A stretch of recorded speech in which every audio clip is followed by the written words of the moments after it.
Well, would you look who's here? Looks like it's going to be a day to remember. Guys, look who the sea washed up! Ahoy there, traveler! So Captain really did invite you to join the homecoming celebration. Hey, I heard that you took care of another crisis while you were in Inazuma. Are the rumors true? That's what I heard too. Thanks to you, Inazuma's Vision Hunt decree was finally put to an end. Well done, traveler. Captain's got quite the eye for people. She said she was sure that your trip to Inazuma would stir up some waves. And sure enough... Look at you, being so modest. We all know what you did to protect Liyue Harbor. I've heard that they tell stories about you in Mondstadt, too. The honorary knight. Pretty impressive. I'd say someone of your caliber would be right at home in the Crux. Right, sailors? That's right. Wow, I'm getting excited just thinking of being the Traveler's crewmate. Hey, what do you say we arm wrestle? I was worried you'd be too busy to show up. Oh, Captain on deck! Captain, we were just trying to talk the Traveler into joining the crew. Yeah, come on, Captain Beidou. Surely you've got a way to get the Traveler on board. Well, she's on board right now for the celebration, isn't she? Yeah, but just one celebration together is not enough. You know what we mean, Captain. All right, I get it now. There is something special about you, Traveler. You earned everyone's respect, myself included. So it goes without saying that the Crux would be honored to have a crew member such as yourself. No doubt about that. But then again, a hero like yourself doesn't just set off on a journey without some bigger purpose in mind.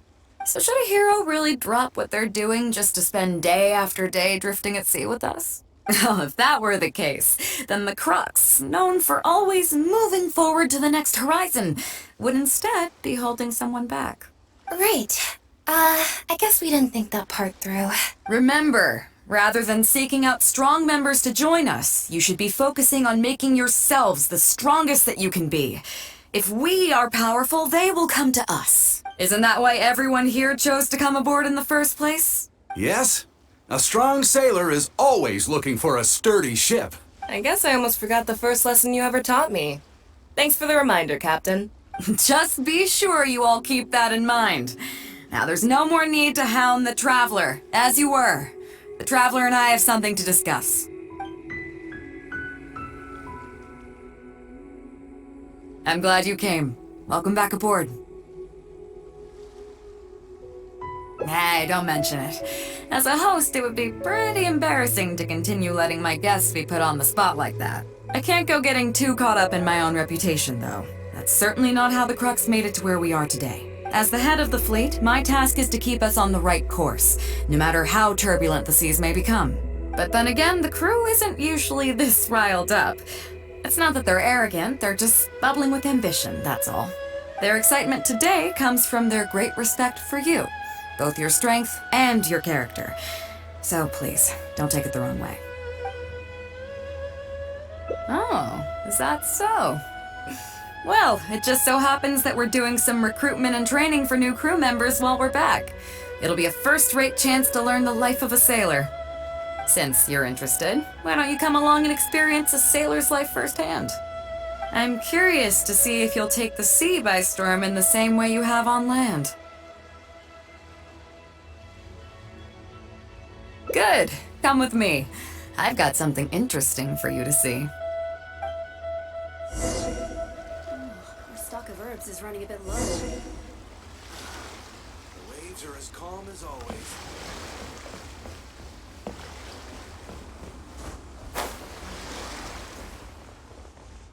Chief Mate Juza's breaking in the newcomers, but I think we can spare you the tedium of that. After this, the new crew members will be arranged into 2 teams for more specialized training, according to their own aptitudes and the needs of the fleet. One team will learn comprehensive survival skills, including maritime emergency rescue, marine meteorology, psychological counseling, and so on. They will serve as the support team for the fleet, ensuring safe navigation. That's why we call them the Shield of the Crux. The vision of the Crux. Oh, we don't have that many visions, kid. As one might expect, we call the other team the Spear of the Crux, because they'll be learning about naval warfare. They'll make up the armed portion of our crew. Also, they're responsible for handling the fleet's cargo deals. So, what do you think? Which team is for you? As I expected, you have a will to protect others. There are two main subjects that the Shield of the Crux focuses on: survival knowledge and entertainment. As I was saying earlier, survival knowledge includes prevention of injuries and diseases at sea, navigation and cartography, basic meteorology, etc. You can go learn about these skills from Yinxing, Huixing, and Liushi. They're all seasoned hands in their respective fields. Each sailor has their own strengths and weaknesses. I'm no rookie, of course, but you shouldn't underestimate the knowledge of the crew. If there's anything I'm most proud of in the fleet, it's my people. Go and get to work. I'll have some questions to test you later. I look forward to seeing how you do.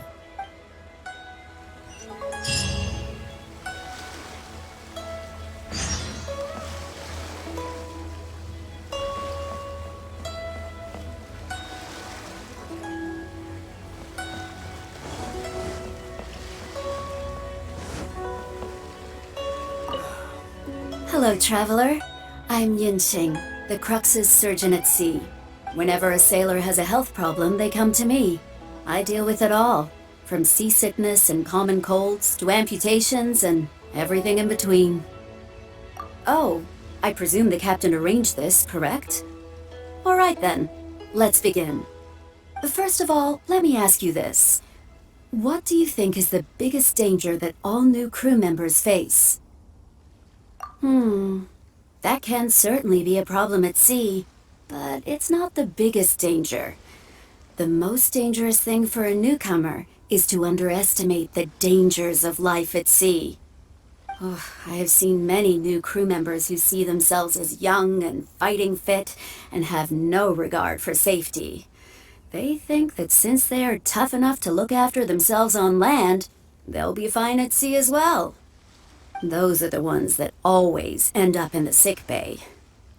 Everyone should know that being a sailor, especially on a long voyage, is a brutal job in an unforgiving environment.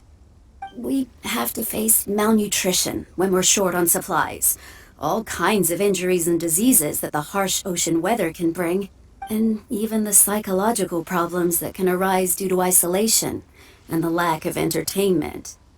To make things worse, the lack of medication and treatment options at sea can result in even minor health problems becoming serious, or even fatal. Oh, you probably thought I was joking, right? Well, that's not surprising. Most newcomers think the same way. But hopefully you now realize that with a little extra precaution, a lot of these things can be avoided. Well, I think that's enough for you to think over for now. Is there anything else you would like to know? Are you concerned about them? No wonder Captain Beidou thinks you're different. There must be more to you than just your strength. If you can convince Mora Grubber to show you the books, you'll see there is a regular fixed cost, titled Convalescence Payments and Incapacity Support for Injured Crew Members. Regardless of the fleet's income, those who have fought alongside us will certainly receive their compensation every year. Some of those that have returned to land have started small businesses, while others have chosen to go out traveling the world. The money is intended to allow them to live their lives as freely as possible. I'm sure being based on land helps a lot with that too. Still, we can't pretend like it solves everything. They call them life-changing injuries for a reason, you know. But if nothing else, it's good to know that while Captain Beidou is in charge of the Crux, no one will get forgotten. Is there anything else you would like to know? Well, my pleasure. Okay, let's leave it there then. Be sure to take good care of your health.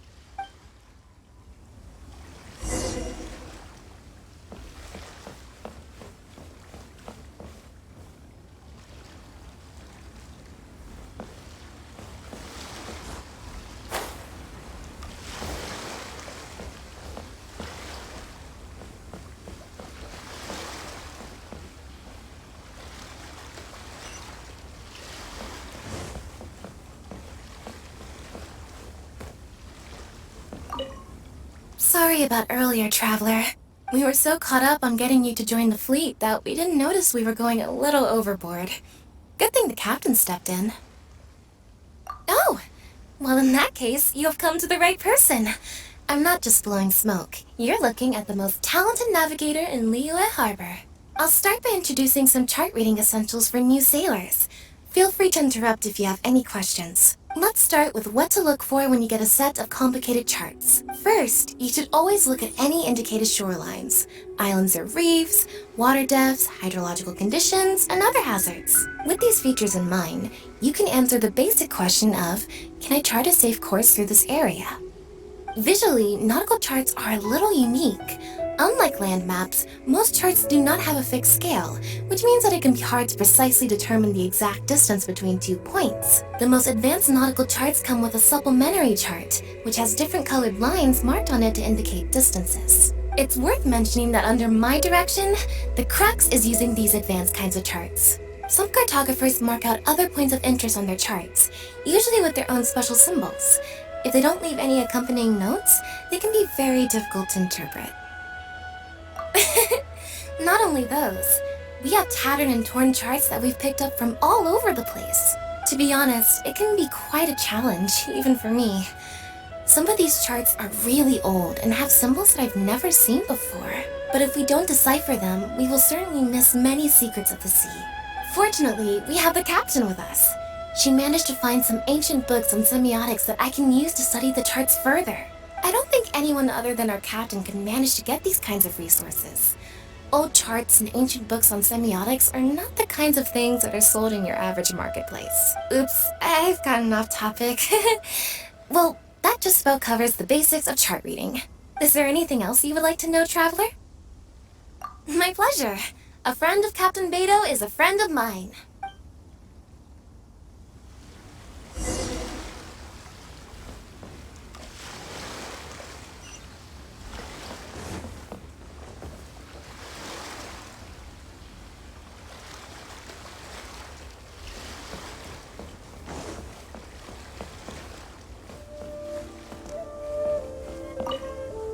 Hello, Traveler.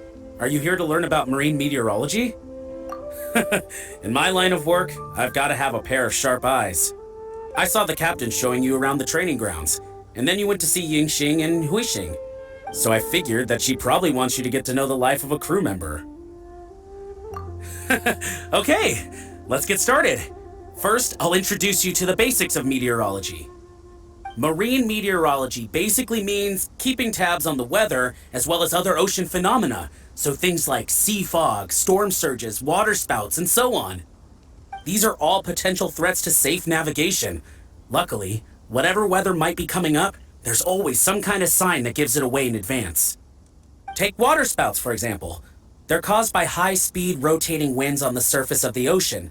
They can engulf large ships and do immense damage. But if you know that water spouts can only form in an environment with high temperature, high humidity, and large clouds, then you can be well prepared. You will be even more alert if you also know that the presence of winds blowing in opposite directions, with a significant difference in speed, is a direct precursor to the formation of water spouts. And most importantly, if you spot a small white vortex emerging from the clouds, you should immediately notify the crew to steer clear of what's ahead. So there you go. Those are the warning signs of water spouts. I am proud to say that over the years, I haven't let a single one sneak up on my watch. Well, I'm good at reading the sea, but I'm not as good as the captain when it comes to reading people. Do you know the small fishing village next to Wangshuin? I heard that when Captain was a kid, she worked there fishing with the adults. Later, she made her way to the harbor where she struggled to make a living. Managing to survive in an environment like that as a kid is solid proof of the captain's capabilities. If it wasn't for her, I never would have dreamed of taking this job. She gave me confidence and told me I could do it. You may not have heard, but I'm best known outside the Crux fleet for a slightly infamous story involving me, third-round knockout, and a few too many. Who would ever have thought that the rookie sailor who fell drunk into the sea and became a laughingstock among their now former crewmates would then go on to become a lookout for the Crux? But it's the unbelievable truth. It proves that having skills alone is not enough. You need someone like the captain who is a good judge of character. Find me anytime if you want to know more.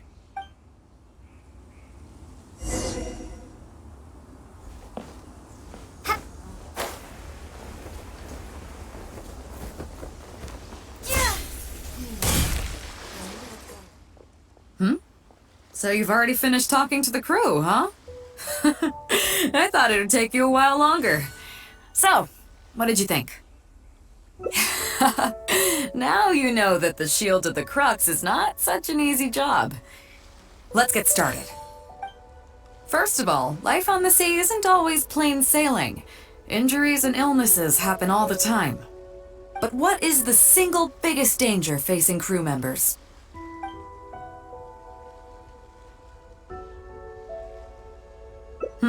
Is that your final answer? All right, on to the second question. As you've just learned, the fleet plots its route using nautical charts. The charts used by the Crux have additional charts attached. The supplementary chart has lots of lines in various colors for added reference. What is the purpose of these lines? Okay, interesting. Now, last question.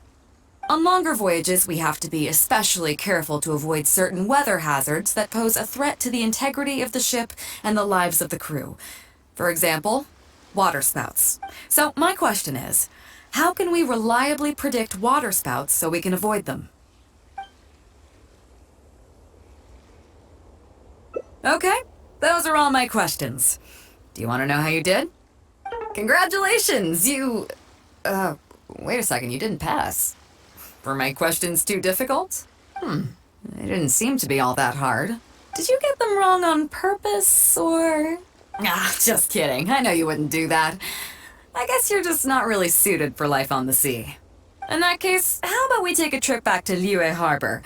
Looks like you and the sea are not made for each other. Dry land is where you really come into your own. I've actually been hoping for the chance to give you an insider look at how some of the Crux's important business is conducted.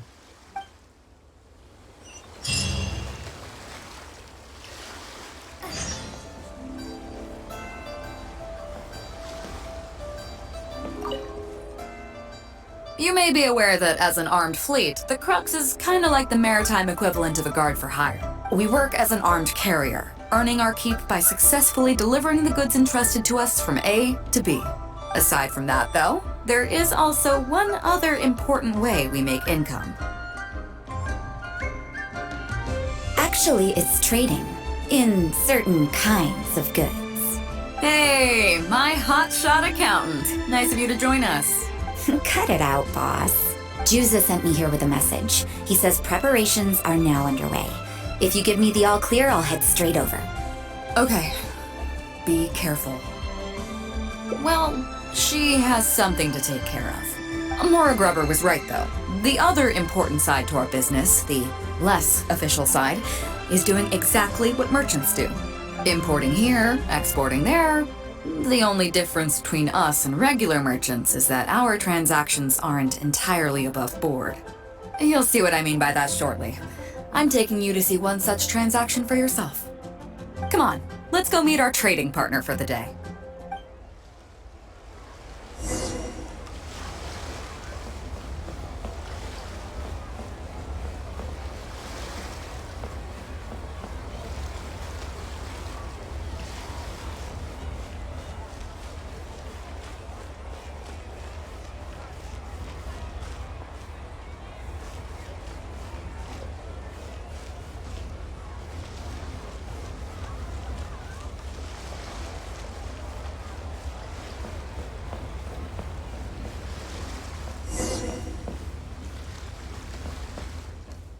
Fresh seafood! Fresh seafood! Catch it while you can!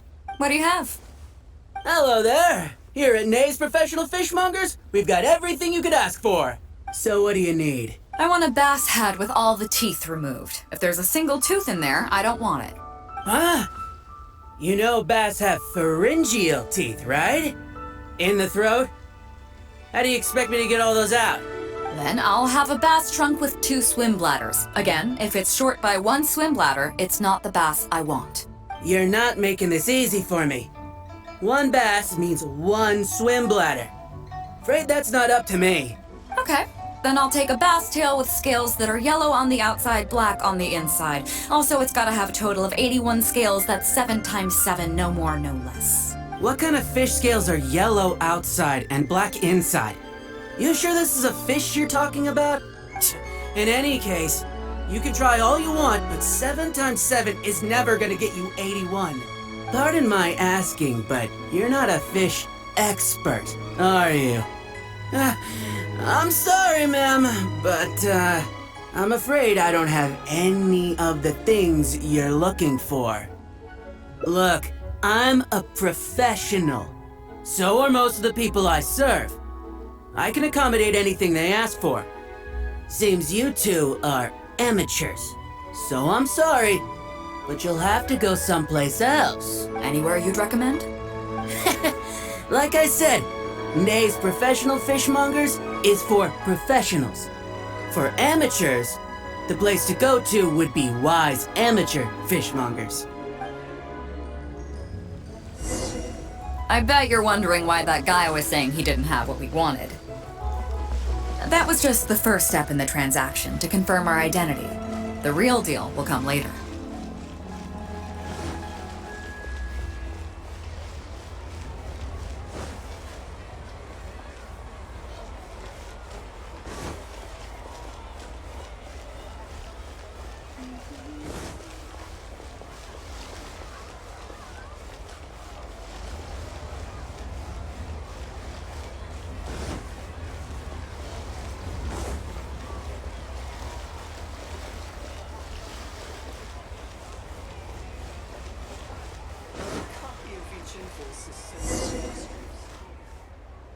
Fresh seafood! Fresh seafood! Come take a look! Is this Wise Amateur Fishmongers? That's the one. We have all kinds of amateur stuff here. The more amateur, the more of it we got. What would you like? We'd like a bass head. No problem. Ours are all toothless, mind you. And a bass trunk. Oh, no problem. I'll stick an extra swim bladder in there for you. On the house. And a tail. Sure thing. I'll paint the scales yellow on the outside and black on the inside, so you can tell at a glance, this ain't no ordinary fishtail. If it's 7 times 7 you want, I can do you 81, 138, or even 648. It's up to you. Great. I like your style. We have a deal. I appreciate your patronage. Please, take your order to our warehouse manager over there. A real amateur if I've ever met one. Proud to have you as a customer. No, we don't have the fish here. All fish sold at Wise Amateur Fishmongers are still swimming in the sea. Once we get the order in from the customer, we go fish it out for them. The warehouse handles that side of things. Pay first, then we bring you the goods. That way you get the freshest catch.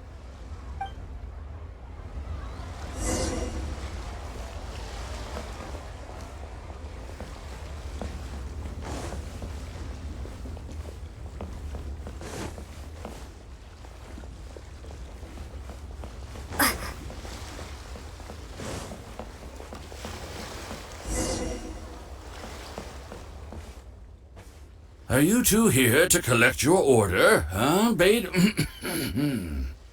Yes, sir. We're here about that bass. I didn't expect you to come in person, but we still need to follow procedure. The bass you want is not a standard specimen. Our fishermen need to wait for the right moment to catch it.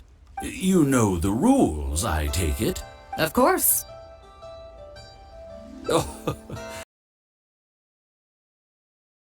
When it comes to fishing, you have to wait till all the conditions are just right.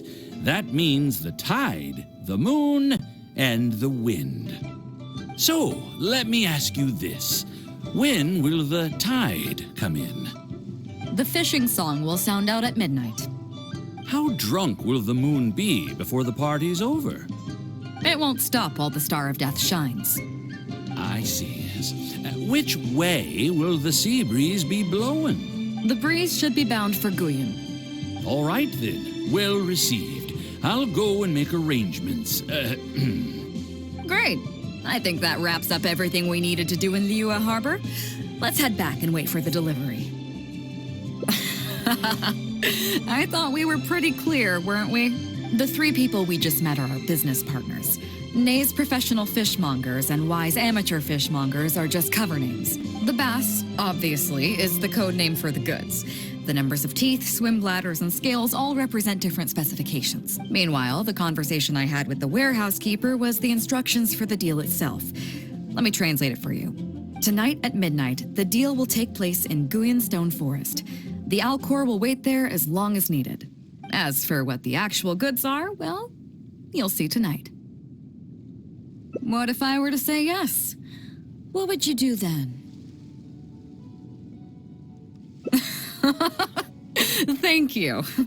But don't worry, everything will be fine. I deeply value you as a friend, but ultimately, you're not with the Crux. I definitely don't want to cause you any trouble just because you hung out with me.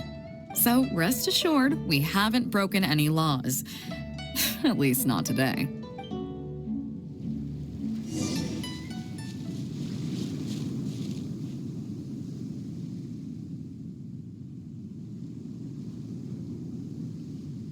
Captain Beidou, you gave me quite the surprise when you showed up in person earlier today.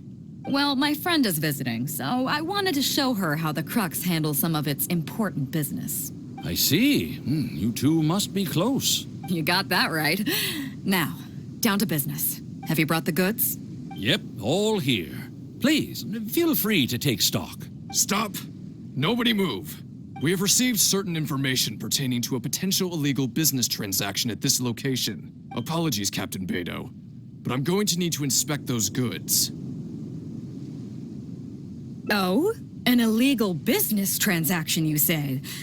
Well, all the goods are here. If you have any suspicions, please inspect them at your leisure. Captain, everything's been checked.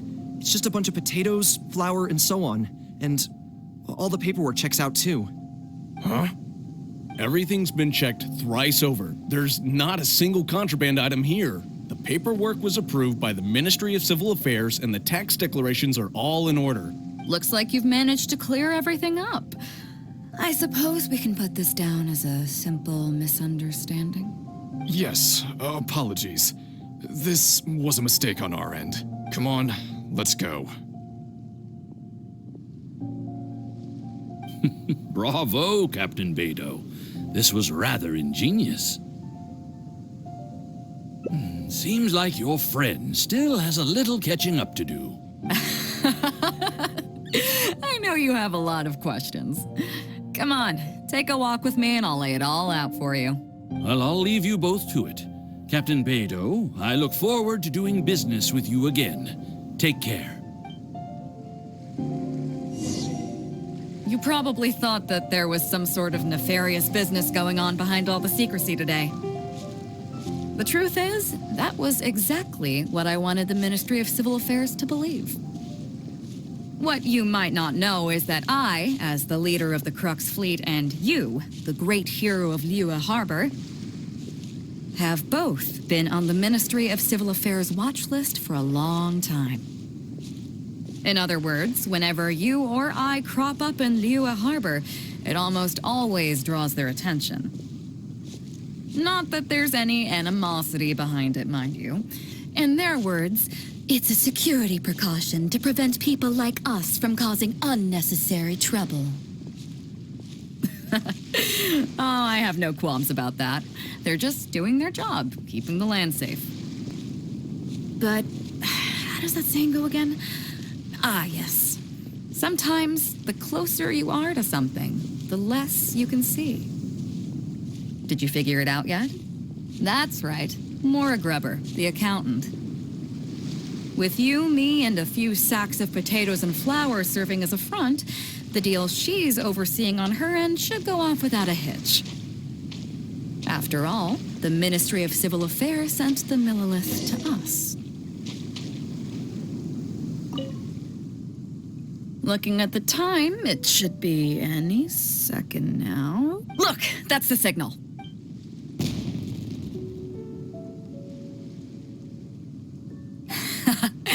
Tonight's real deal is officially done. Do you have any more questions?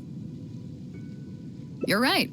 Never underestimate her. But as long as we don't take things too far, she won't look into it too closely. She knows that neither you nor I would do anything to harm Liu. In any case, there's another higher-level watch list at the Ministry of Civil Affairs above the one we're on. It's top secret. Even I don't know whose names are on it. But I do know that the individuals and organizations on that list are the ones the Qixing are really wary of. I've gotten off topic. On some level, Ningguang and I are actually business partners too. Reason being, I'm the only one who can get her some of the more obscure treasures she wants. It's complicated. All you need to know is that what might be easily attainable for some people can often be a lifesaver for others who can't get their hands on it. That's where we come in. It's as simple as that. You still have some important things to take care of, don't you? As long as you don't know what I was referring to, you'll be safe. So I'm sorry, but I can't tell you for now. Of course, if the day comes when you've traveled to every corner of the world, found your sibling, and neatly tied up all your loose ends along the way, you're welcome to come back here and I'll tell you all about it. You'll always be welcome in the Crux fleet. I hope I get to see you on board again someday.